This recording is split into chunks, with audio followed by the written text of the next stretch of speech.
नमस्कार शेतकरी बंधूंनो, आज दिनांक 31 मे 2024 आहे।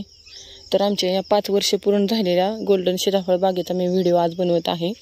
तर याची वाढ आपण पाहू शकता व कळी पाहू शकता। कळी खूप छान मोठ्या प्रमाणात निघालेली आहे। आपण पाहू शकता की कळी कुठपर्यंत आहे। तसेच याला आता आम्ही बायो 303 चा स्प्रे घेणार आहे। तर बायो 303 चा स्प्रे या कळीमध्ये थ्रिप्स असते। तर त्या थ्रिप्ससाठी ज्यावेळेस आपण फळं तोडतो त्यावेळेस खरवडलेली असते फळांवर, तर ते या स्टेजमध्ये थ्रिप्सनी चाटलेली असते ओपन कळीच्या अवस्थेमध्ये। तर अशा आपण ही जी ओपन झालेली कळी आहे याच्या खाली मोबाईल धरून त्याच्यावर अशी टिचकी मारावी व याच्यावर जे पोलन ग्रेन पडतात तर आपल्याला मोबाईलवर चालताना दिसते थ्रिप्स आहेत का नाहीत।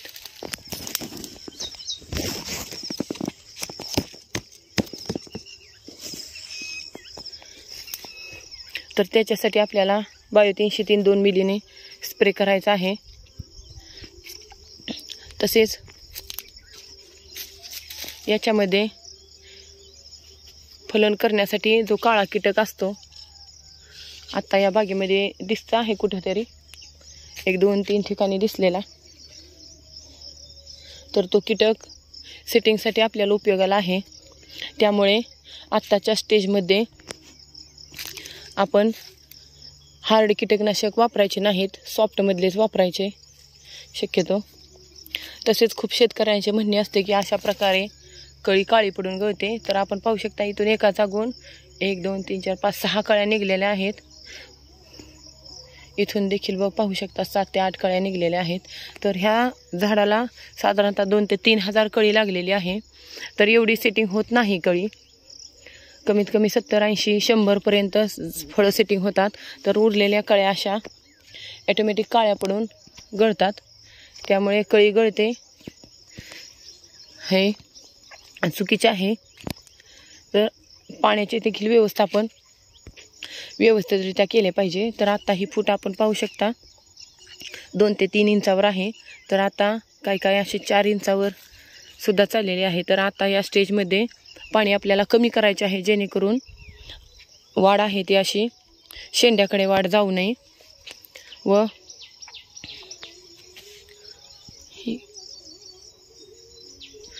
शेंड्याकडे वाढ जाऊ नये व ड्रीपमधून आपल्याला 0.32 एकरी 3 ते 4 किलो द्यायचे आहे 5 वर्षाच्या बागेला, जेणेकरून शेंड्याची वाढ थांबेल व कळी सेटिंगला अडचण येणार नाही।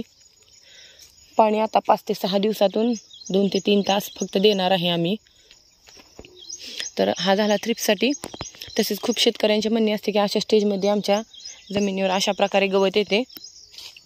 तर त्या गवतासाठी आम्ही याच्या अगोदर व्हिडिओ सांगितल्याप्रमाणे मिलीबगचा स्प्रे घेतला आहे, झाडावर पण आणि गवतावर पण ॲप्लाइड 2 मिलीने व डिसीज 100.3 ml म्हणजेच 3 लिटरला 1 ml। तर ते 7 ते 8 दिवसापूर्वी तो स्प्रे झालेला आहे। आत्ता आम्ही याला तणनाशक वापरणार आहे। तर तणनाशक आम्ही स्वीप पॉवर वापरणार आहे। तर अशा एवढ्या हाईटमध्ये आलेले आहे गवत, तर याच्यासाठी आपण 5 मिलीने स्वीप पॉवर वापरावे। तसेच स्वीप पॉवर वापरताना त्याच्यामध्ये झायटॉनिक ड्रॉप हे मिळतात, एक पुडी 10 रुपयाची, आपण 3 लिटर पंपाला वापरू शकतो, जेणेकरून आपण जे तणनाशक मारतो ते वर उडणार नाही, त्याचा गॅस बनत नाही व कळीला देखील आपल्या काही प्रॉब्लेम येणार नाही। व त्याला आपण फवारणी करताना आपण हुड लावावे पंपाला। तर अशा प्रकारे सध्याच्या स्टेजमध्ये आमची बाग आहे। तर पाहू शकता आपण अशा पद्धतीने कळ्या भरपूर लागलेल्या आहेत यावर्षी। कळी अशा ओपन स्टेजमध्ये आहे। आता याला पाणी देऊन साधारणतः 20 ते 22 दिवस झालेले आहेत। तरी शेतकऱ्यांना सांगते मी 20 दिवसानंतर कळी ओपन होत असते पहिले पाणी दिल्यानंतर। याला 9 तारखेला पाणी दिलेले आहे। तर अशा पद्धतीने आमच्या बागेची स्टेज आहे।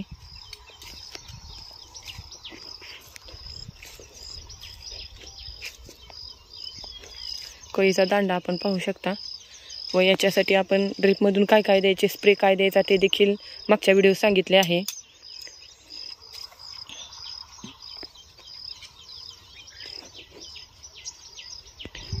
तर या कळी मजबूतीसाठी व दांडा मजबूतीसाठी पाऊस पडला तर आपण बुरशीनाशकचा स्प्रे घ्यावा.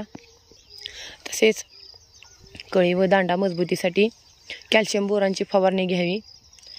कॅल्शियम अर्धा ग्रॅम व बोरान अर्धा ग्रॅम अशा पद्धतीने फवारणी घ्यावी, जेणेकरून याचा दांडा मजबूत होईल. तसेच झिंक आणि 52-34चा देखील स्प्रे घ्यावा, जेणेकरून याची शेंड्याकडे वाढ जाणार नाही. 52-34 2 ग्रॅम आणि झिंक अर्धा ग्रॅमनी. तर अशा पद्धतीने या 5 वर्षाच्या बागेची स्टेज आहे.